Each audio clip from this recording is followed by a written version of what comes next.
Right now, somewhere near you, someone is holding a cup of matcha, not just drinking it, but pausing with it, observing it, almost experiencing it. It's calm, minimal, carefully placed into a moment that feels intentional, and somehow it feels meaningful. But here's the strange part. This wasn't always the case. Matcha didn't begin as a lifestyle. It didn't begin as an aesthetic. It didn't begin as something you post or casually order. It began somewhere much quieter, much slower, much more intentional. So, how did something so simple travel from silent monasteries to modern cafes to your everyday routine? And more importantly, did it change or did we? Welcome to Histify, where we take the most ordinary things and uncover the stories quietly hidden inside them.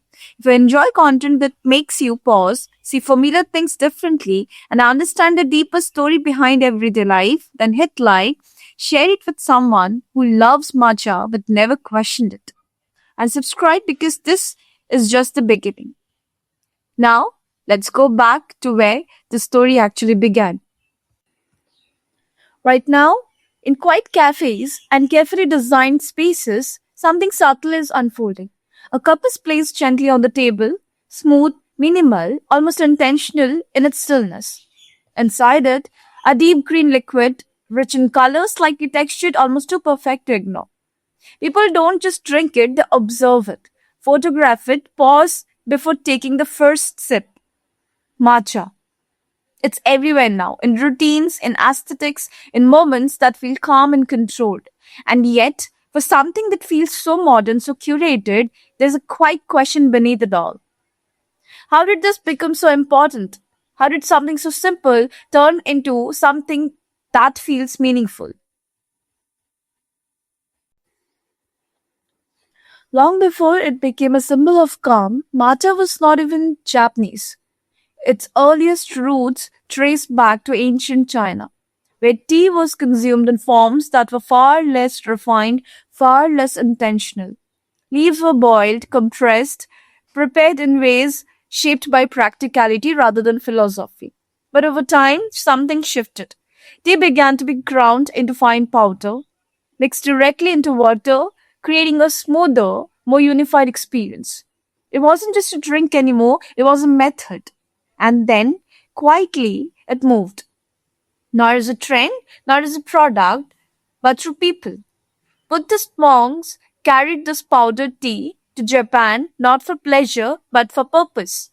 Something to keep them awake during long hours of meditation, something to support focus without distraction. In Japan, matcha didn't just exist, it transformed. Or maybe more accurately, it was understood differently. Within Zen Buddhism, where attention and awareness were central, matcha became more than something you drank. It became something you experienced. The preparation slowed down. Every movement became deliberate. The whisking of the powder, the pouring of the water, the holding of the bowl, it all carried weight. Not because of complexity, but because of presence. The act itself mattered as much as the result, and in that quiet space between action and awareness, matcha became something deeper. Not just a drink, but a practice. Over time, this practice evolved into what is known as the tea ceremony. But it wasn't about performance, it wasn't about perfection, it was about attention. The way the bowl was placed, the way it was turned before drinking, the silence that often filled the room, it all reflected a single idea doing less but with complete awareness.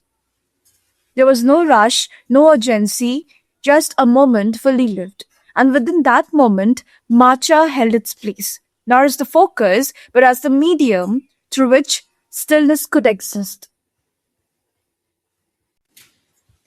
For centuries, matcha remained within this world. It didn't spread rapidly, it didn't demand attention, it didn't need to. It existed quietly, preserved through tradition, passed down through practice rather than promotion. It wasn't global, it wasn't mainstream, it was simple, present.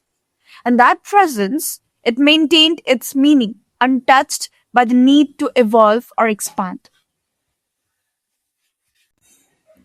But the world doesn't stay still. And as it began to move faster, so did everything within it. Ideas, cultures, traditions, they started to travel further, faster, and more visibly than ever before. And somewhere along this movement, matcha began to appear outside its original space. At first, subtly, then more frequently, and eventually everywhere. Cafes adopted it, brands packaged it, social media amplified it. The same green powder that once existed in quiet rooms now appeared in fast moving feeds, surrounded by aesthetics, lifestyle, and visual appeal. It became more than a drink, it became an identity. What makes this shift interesting is not what changed physically, but what changed around it. Matcha itself remains largely the same, finding ground leaves prepared in a similar way, but the experience has evolved. What was once slow has become quick. What was once intentional has become routine. The meaning has shifted from presence to perception, from awareness to appearance. And again, this isn't about right or wrong, it's about change. Because when something moves across cultures and time, it doesn't stay untouched, it adapts. Matcha is not just a story about tea, it's a reflection of how the world works, how simple things transform as they move through different environments, how meaning is shaped not just by origin but by context. What begins as something quiet can become something visible. What begins as something personal can become something shared. And that process, parts are preserved while others slowly fade, not intentionally, just naturally. So maybe matcha didn't change as much as it seems. Maybe it's still what it always was, simple, grounded, quiet. Maybe the real shift happened somewhere else, in how we live, in how we consume, in how we turn even the smallest things into something more than they were meant to be. And once you see that, even slightly, the experience changes. So the next time you find yourself holding a cup of matcha, not in a quiet temple, but in the middle of your everyday life, pause. Just for a moment, look at it. The color, the stillness, the way it feels almost intentional. Because what you are holding isn't just a drink.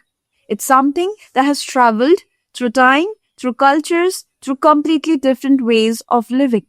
And somehow it ended up here with you. And maybe the question isn't just about matcha anymore. Maybe it's about how many things in your life feel normal now, but were once something entirely different. If this made you pause even for a second, hit like so more people can discover the stories hidden in the everyday. Share this with someone who drinks matcha without ever thinking about where it came from. And in the comments, tell me what's one simple thing in your life that you have never really questioned. If you enjoy stories like this, calm, layered, and quietly revealing, then subscribe to Hostofy. Because here, we don't just talk about history, we uncover how it's still living in the things you use every single day. And the next time you take a sip, you might not see it the same way again.